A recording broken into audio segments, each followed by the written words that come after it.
Et en plus de ça, devant le ministre, je donne la question qui parle aussi une parcelle d'institut recasée à Fan de toujours, le ministre en charge des sports prophétise déjà un retour en grâce de l'enfant terrible du Soyoyo, une fois pour de bon. Nous allons nous organiser et comme je te l'ai dit, tu vas remonter sur scène, tu vas aller en studio, tu vas ressortir. À partir d'aujourd'hui, c'est le retour, c'est le nouveau départ de Robinson Chipa.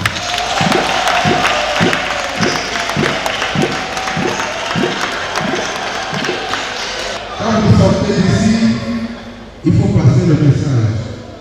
Nous sommes dans une nouvelle année, c'est 2020, et il faut dire que Robinson Chipa est de retour. Et surtout, n'allez pas parler de grand retour à l'artiste. La Panthère Noire n'a jamais quitté la branche, vous répondra-t-il. C'est quoi un retour? Nous, on est toujours là. Et ce soir, vous voyez, si c'est un retour, c'est un retour. Bon, nous, on est toujours sur la scène, quoi. Et retour, c'est pas un retour. Moi, je veux dire, c'est une continuation. Vous comprenez? C'est ça. Parce que nous, c'est ça, c'est toujours le travail, là, pour avancer. Rockstar sur scène et en dehors, disions-nous, avec comme un air de maîtrise dans l'art d'assurer le service après-vente. Vous avez peur? Il ne faut pas avoir peur. C'est-à-dire que tout va bien, c'est-à-dire que tout va bien, n'est-ce pas? Tout va bien. C'est-à-dire que la musique continue. Au bon souvenir de ses succès d'antan, ce concert rend hommage à ce que Robinson Tsipa a été pour les millions de Béninois. Et pour ce qu'il sera, c'est entre un artiste et sa muse, quelle qu'elle soit. Voilà, n'avons-nous tous pas finalement une part de Robinson Tsipa. Un bon retour donc à la Panthère Noire pour le bonheur de ces mélomanes que nous sommes. Merci de m'avoir suivi, je vous souhaite de passer un excellent week-end et vous retrouve demain à 13h.